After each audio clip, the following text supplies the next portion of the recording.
Robby, what's on your radar today? Well, the Department of Homeland Security has placed a pause on the newly minted Disinformation Governance Board, as we reported yesterday. But now its first executive director, Nina Jankowicz, has resigned. The board's existence, which was announced just 3 weeks ago, prompted serious concerns from many civil libertarians and inspired Ministry of Truth comparisons. We discussed those on the show at great length. Now, DHS Secretary Alejandro Mayorkas tried and largely failed to address these concerns by noting that the board would serve in merely an advisory capacity, not have any actual power to police speech, so he said. That the Disinformation Governance Board did a bad job of communicating information about itself did not exactly instill confidence, and evidently DHS has now realized the entire project was a bad idea. It's unclear whether plans for the board will be unpaused in the future. Jankowicz had initially decided to resign, reconsidered when she was told the pause might be temporary, and then she ultimately left anyway. Now, this news came from an exclusive report by the Washington Post's Taylor Lorenz, whose scoop is buried underneath layers of pro-government verbiage. Lorenz's story excessively flatters Jankowicz. She is glamorized as, quote, well-known in the field, having extensive experience, well-regarded, and that's all in just the first 2 paragraphs. Now, the article ignores legitimate criticism of the so-called experts' track record. Indeed, there is zero mention, none whatsoever, doesn't appear a single time in the article, of the fact that Jankowicz was flagrantly wrong about the pivotal disinformation episode of the 2020 election cycle, the Hunter Biden laptop story.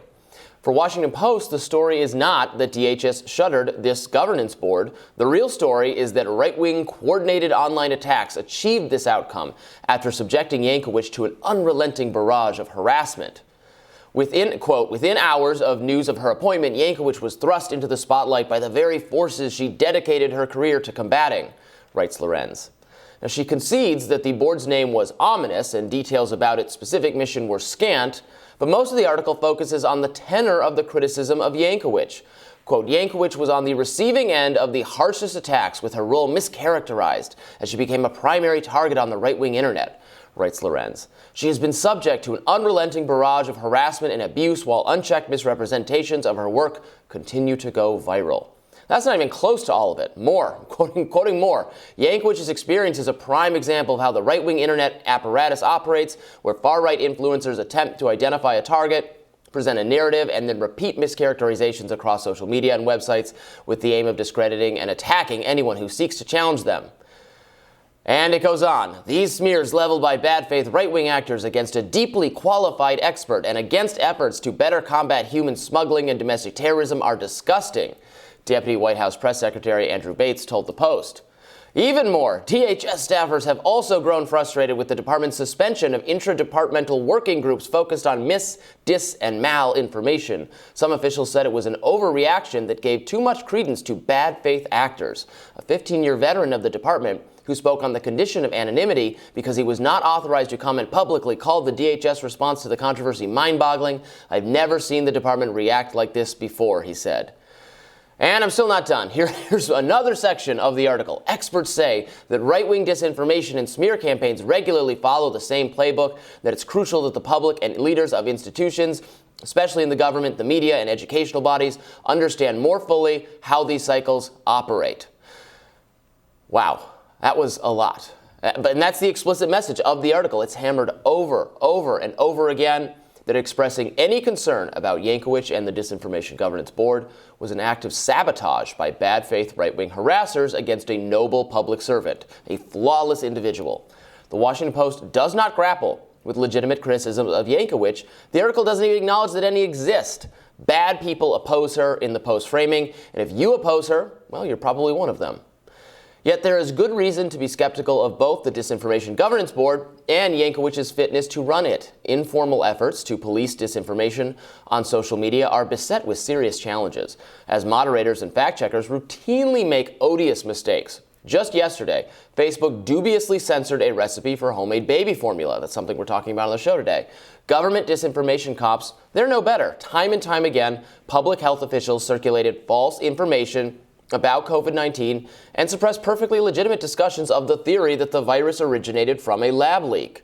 When the New York Post reported on the salacious contents of Hunter Biden's laptop just weeks before the election, the story was widely dismissed by so-called disinformation experts and government security experts on grounds they presumed it to be Russian malfeasance. Quote, Hunter Biden's story is Russian disinfo, dozens of former intel officials say. That was the Politico headline in October 2020. Now, Jankowicz was one of those experts. She repeatedly made public statements indicating that she shared that view. She shared national security officials' high confidence that the Hunter Biden story was part of a Russian influence campaign. She described the idea that the laptop had been left behind at a repair shop as a fairy tale. This was a critical test of whether disinformation experts could keep their innate tendency to ascribe everything unfavorable to the Democratic Party as Russian nefariousness in check. And they utterly failed. You know what? Nina Jankowicz failed as well. So somewhere in Taylor Lorenz's article, amid the repetitive praising of Jankowicz's qualifications, anonymously sourced lamentations that DHS will no longer be able to recruit effectively, oh no, not that, and broad characterization of criticism as nothing more than sexist harassment, perhaps that failure deserved a mention. The article reads like it was ghostwritten by Jankowicz herself, which makes the underlying scoop less impressive. It's actually easy to get a government official to cooperate for a news article when the news article takes the form of PR. Yeah, I can't disagree with this one at all. The problem is that even if there were a sliver of truth, I'm sure that she did receive some harassment. Absolutely, no question. Certainly she received pushback from the left and the right. Across the spectrum, people had these substantive concerns. What's so problematic is that you don't get to the substantive concerns, so we don't even have any space, you and I, to give any credence to the fact that maybe she was treated poorly in some corners of the internet, and maybe a little bit by us. We did make fun of the TikTok videos. It's in good-naturedly, but that's fundamentally the problem, and I see this happen over and over and over again. People believe that if they admit anything wrong they've ever done, or anything wrong when they're talking about a person that they otherwise like or support, that will undermine their entire credibility effort. And when it's the exact opposite, by acknowledging your opponent's point of view, by acknowledging the flaws in the person that you're trying to protect, you shore up your own credibility and you shore up theirs. And I don't understand why people don't get that. I think it's probably the best lesson that I learned in law school, is that you cannot ignore your opponent's arguments. It does you no benefit. Mm-hmm. All it does is make you look like you're either ignorant or you are misrepresenting the case, which is not a situation you want to be in when you're talking about a misrepresentation governance board. and the fact that she got harassed, that she got violent threats, absolutely horrible, worthy of condemnation. The way, some aspects of the right wing attempt to discredit her, took the form of this kind of harassment, very bad. Absolutely agreed. But just getting harassment does not mean that you're without flaw or without sin, because everyone gets harassed. If we measure if receiving harassment means that you should not be criticized, you're on the right side. How is that? Because we all get harassment. Right. Anyone in the public life with an online presence who's participating in politics or commentary and is even remotely successful at attracting attention, positive or negative, to themselves, goes through this at some point. For women, it takes sometimes a specifically sexually violent, unpleasant. Sure. Absolutely, but men get death threats and threats of violence as well. I've gotten them. You've probably gotten them. That's just how it is. That's terrible. But it does not, because you're getting them, it doesn't mean that's your right.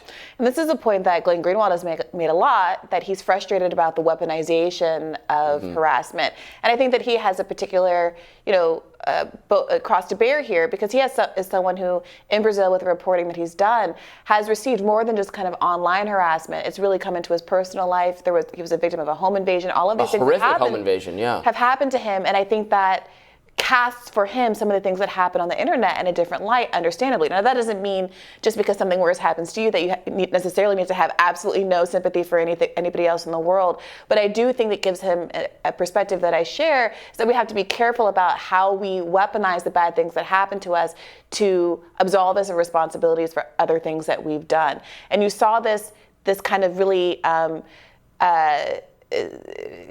context-dependent caring about harassment of women or harassment of minorities. And you see the Democratic Party doing this a lot, and that has destroyed its credibility, where it says, oh, I care so much about women of color, I care so much about these people, unless they disagree with them substantively on their politics, unless they're to their left, at which point it's, let's support the establishment white guy, anti-choice guy in Texas over, Jessica Cisneros, who's everything that the party said that they wanted. And that's why people are increasingly, I think, just not caring about anybody's claims of harassment. And that's not a place I think we want to be in either.